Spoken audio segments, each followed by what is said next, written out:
Refreshing Gracegate Worship.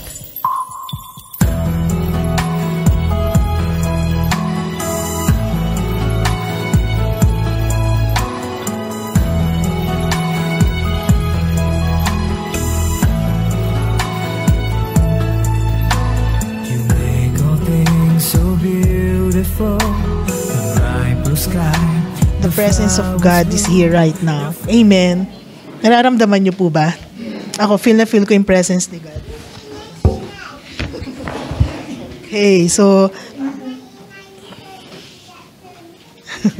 okay, ayan, sige. So, we are thanking the relatives and friends who came to the service and to the wake of Brother Jesse. Tama po ba? Jess. Okay? So tonight, we just want everyone to be encouraged through the Word of God. Amen? For He is the God of all comfort. And tonight, we will be talking about something we should look forward in heaven. Ayan, sino po dito looking forward? Of course, hindi pa ngayon, di ba? Pero ako excited na akong pumunta sa heaven. Pero wag na muna ngayon, Lord. Di ba? Dahil magsiserve pa ako sa iyo. Okay, let us read John chapter 14, verses 1 to 6. It says here, "Do not let your hearts be troubled." Okay? Trust in God. Trust also in me. In my Father's house are many rooms. If it were not so, I would have told you. I am going there to prepare a place for you. And if I go and prepare a place for you, I will come back and take you to be with me, that you also may be where I am. So are you ready? Sabi ni Jesus, I will come back. Okay? So you know the way to the place where I am going. Thomas said to him, Lord, we don't know where you are going. So how can we know the way? Jesus answered, I am the way and the truth and the life. No one comes to the Father except through me. So tonight we will be talking about three things. Our hearts should not be troubled. Amen? And then number 2, Jesus prepared a place for us. Sabihin nyo nga po, Jesus prepared a place for me. Jesus prepared a place for me. Jesus is the way to that place. Okay? Do not let your heart be troubled. In John 14:1, do not let your hearts be troubled. Trust in God. Trust also in me. When Jesus was speaking here, it was the time He was about to go and leave the earth. Diba, pabalik na siya sa heaven. Okay, yan yung sa kanyang throne. So He was talking about His death, and yet He said to His disciples that they should not let their hearts be troubled. Diba ganyan naman po pag naghihiwalay kayo ng mga friends mo, ng mga loved ones mo, diba ano yung emotion mo? Sad. Diba? You are talagang troubled yung heart mo. That's why Jesus said to them, do not let your hearts be troubled. So even right now, we can have hearts at peace because of Jesus. In times like this, yes, there is pain, there is sorrow, but you can have peace. You can have a heart that is filled with peace because of Jesus. And let us look at this verse, says to see what God does to our lives in times like this. Okay, He loves us. Amen. Sabihin nyo nga po, He loves me. In Psalm 119 verse 76, may your unfailing love be my comfort, according to your promise to your servants, because it never fails, it never stops. Amen.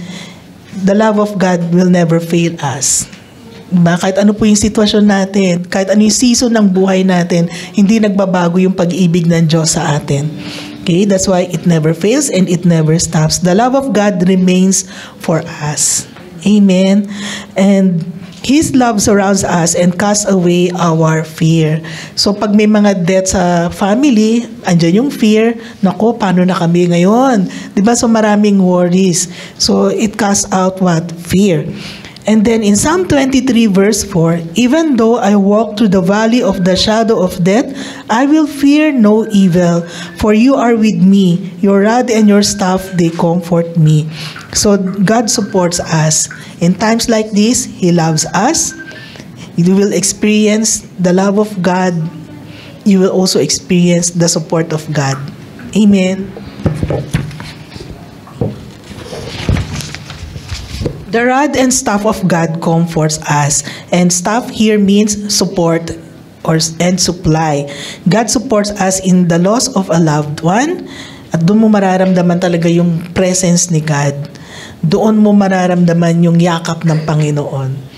Okay, the love of God, the embrace of God, and God holds us together. And God is our source of strength. Amen.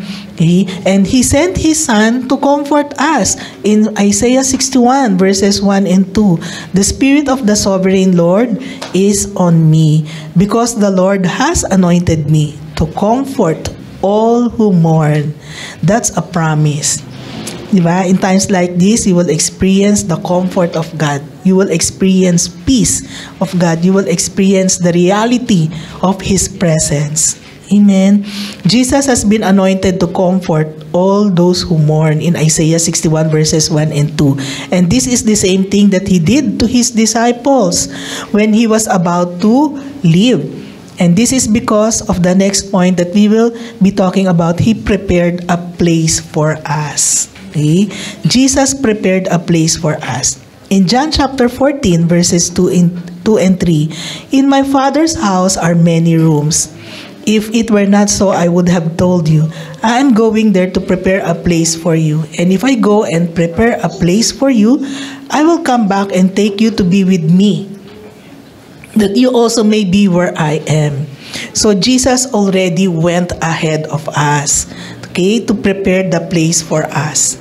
Okay, promise ni Jesus yan. So that means that your tatay, Jess, is already there in heaven, sa kanyang mansion.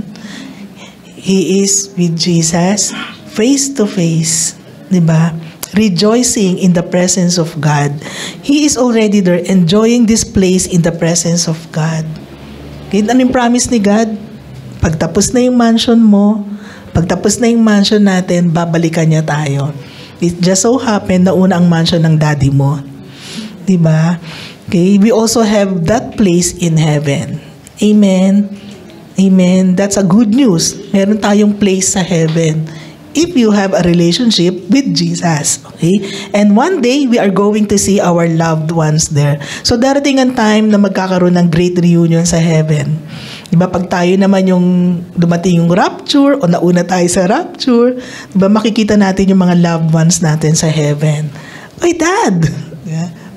Okay? Kamusta ka na dito sa heaven? Diba? Magkikita tayo doon. So, it is a place where we will be with Jesus. Diba? So, every time that you feel sad, every time na naalala mo si daddy mo, diba? Always remember, kasama niya si Jesus. Doon, no more sickness, no more pain, and no more sufferings. Okay? And John 14:3, and if I go and prepare a place for you, I will come back and take you to be with me, that you also may be where I am. Just imagine, no, yung last breath niya, pagdilat ng mata niya, sinong nakita niya? Si Jesus. Sinusundo na siya. Diba? So, what a comfort, diba? Na nasa safe place ang daddy mo. Andun siya sa totoong heaven, at totoong place niya, yung totoong bahay, tahanan niya, which is heaven. Okay? Itong earth na to, temporary dwelling place lang po natin to.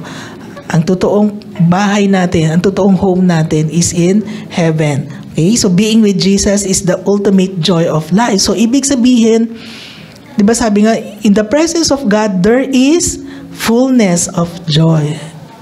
And sigurado and very, very sure, He is rejoicing right now because He is with His Creator. He is with God, in the presence of God, and there is fullness of joy. And He is enjoying that now, and one day, we will too. Amen. Di ba kayo excited? Okay. Jesus is the way. John 14 verse 5 Thomas said to him, Lord, we don't know where you are going, so how can we know the way? And Jesus answered, I am the way and the truth and the life. No one comes to the Father except through me. Minsan di natin alam, paano ba pumunta sa heaven? Diba? Kaya nga sabi ni Jesus, I am the way, the truth, and the life, and no one comes to the Father except through me. So this place is somewhere God wants all men to be in. So, ang gusto talaga ni God ng lahat ng creation niya, makasama niya sa heaven. Okay? So, ito yung place that God wants all men to be saved. Okay? To be in. And Jesus, and it is the will of God that all men to be saved. Amen? Kaya pag meron po tayong mga relatives, meron tayong friends na alam natin na wala pang relationship kay God, di ba? It's about time for us to share the word of God, to share the salvation, to share the gospel. Okay? That's why He sent Jesus, so that we would be there, and Jesus Himself is the way. Now, all that we have to do is to surrender our lives to Him. Like your dad, di ba? Ang father mo may relationship kay Jesus, di ba? He received Jesus as His Lord and Savior. So, we surrender our lives to Him like your dad. He already made a way by dying on the cross for our sins. Amen? And this is why Jesus can assure us that we are not to be troubled. Okay? Hindi tayo dapat malungkot, because we know that He is the way, and we know that si Jesus, kapag may relationship ka sa Kanya, and when the time comes na talagang wala ka na dito sa earth, oras mo na, alam mo na kasama mo si Jesus. And there is celebration in heaven.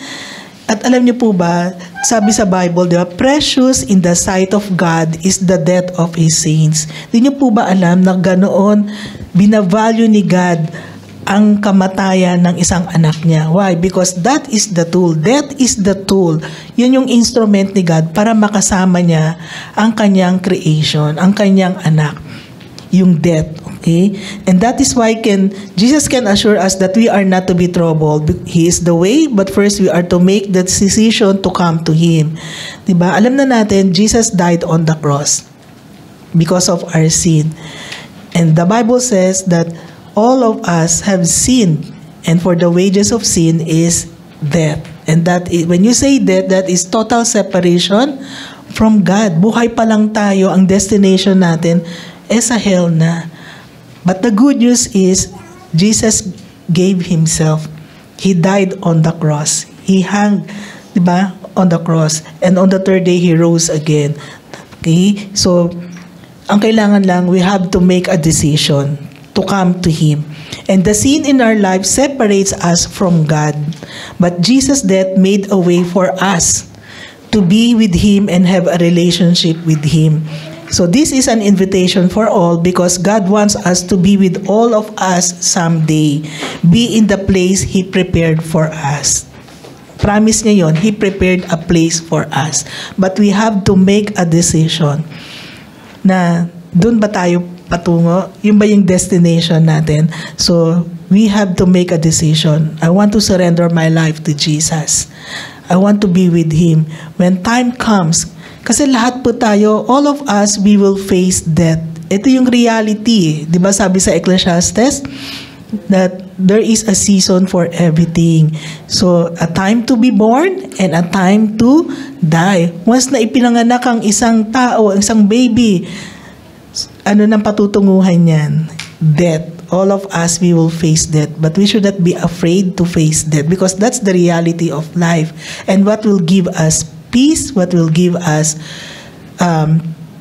assurance, is having a relationship with Him. That's why Jesus said, I am the way, the truth, and the life, and no one comes to the Father except through me.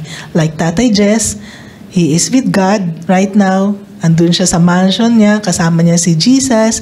He is dancing before the Lord. He is worshiping, di ba, before the Lord. At sigurado, punong-puno ng kaligayahan. Okay, laughter, di ba, joy, because he is with his Creator. He is with the King of Kings and Lord of Lords. Amen? So, time will come, di ba, kapag natapos na ang mansion natin, susunduin na tayo ni Jesus. But, mas maganda may assurance na may kasiguruduhan na alam ko pag namatay na ako, pag oras ko na, sa heaven ako pupunta. Si Jesus ang susundo sa akin. Sigurado po, lahat tayo dito ang gusto natin, si Jesus ang susundo sa atin. Amen po ba yun? Amen. Okay. So, if you want to surrender your life to Jesus, this is the time of salvation. This is the day to surrender your life. This is the day to give your life to Jesus and accept Him as your Lord and Savior. So, pwede po ba tayong tumayo? Okay. Alam ko ang iba sa inyo ay Christian na, may relationship kay God. Okay? So, if you want to rededicate yourself to God, kung ito rin yung first time for you to receive Jesus as your Lord and Savior, open your heart to Jesus. Okay? And let us pray. Okay? Father God, we come to you in Jesus' name, and we thank you so much, Lord, for your great love, for your unfailing love that never stops.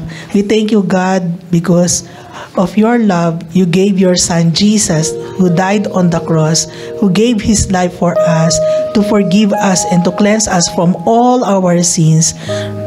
Lord, we come to you right now. We humble ourselves before you. Forgive us, O Lord God, from all our sins. Lord, we pray that you wash us by the blood of Jesus. And thank you, Lord, that because of your blood, Lord, we are justified, we are sanctified. And thank you, Lord, that we can face you. Thank you, Lord, that we can come to you, that we have an access, Lord God, to your throne, to your presence. Lord, we open our hearts to you. We receive you and we accept you as our Lord and Savior.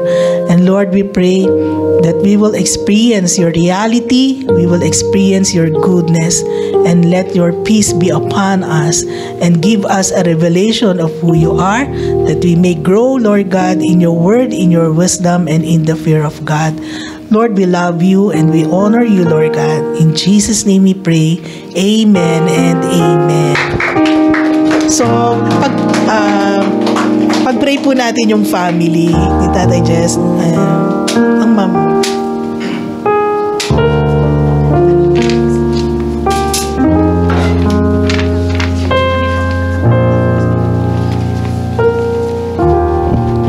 Come, enjoy.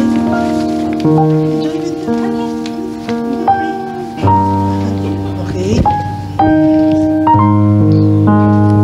Let us pray for the family of Tatay Jess.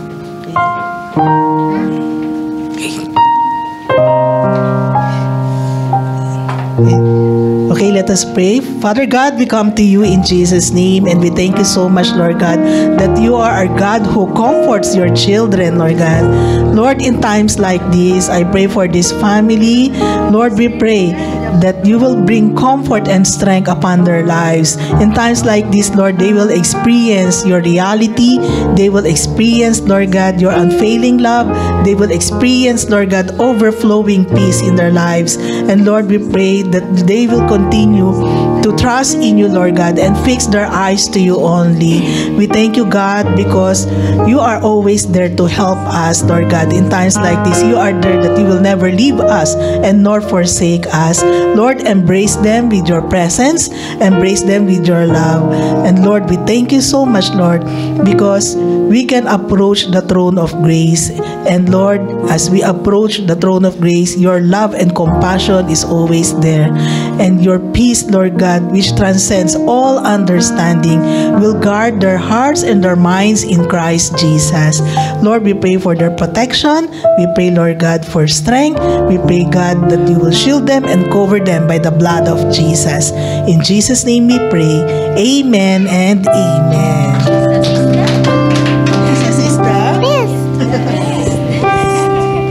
Thank you po. Good evening.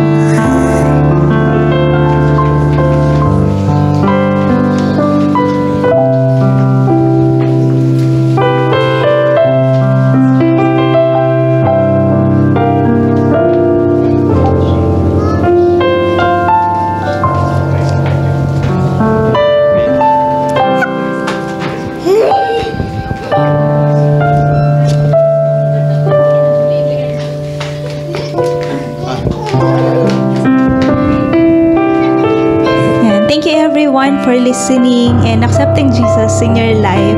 And maybe just, hindi ko masasabing enjoy the rest of the night, pero yung fellowship natin sa bawat isa, sa friends, sa family, yun, continue lang natin at pwede rin po tayong kumain pa. Yun.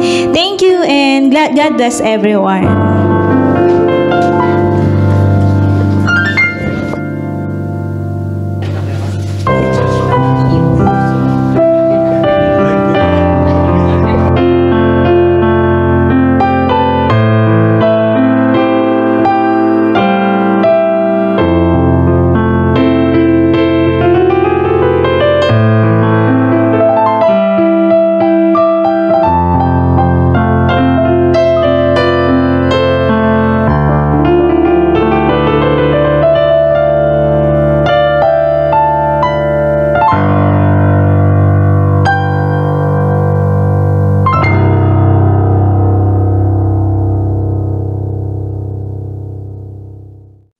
Refreshing Gracegate Worship.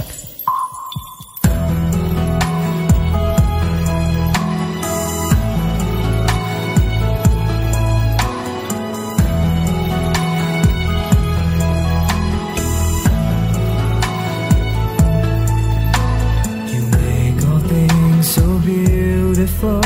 The bright blue sky, the flowers bloom. Your fingerprints on all creation, so marvelous and true.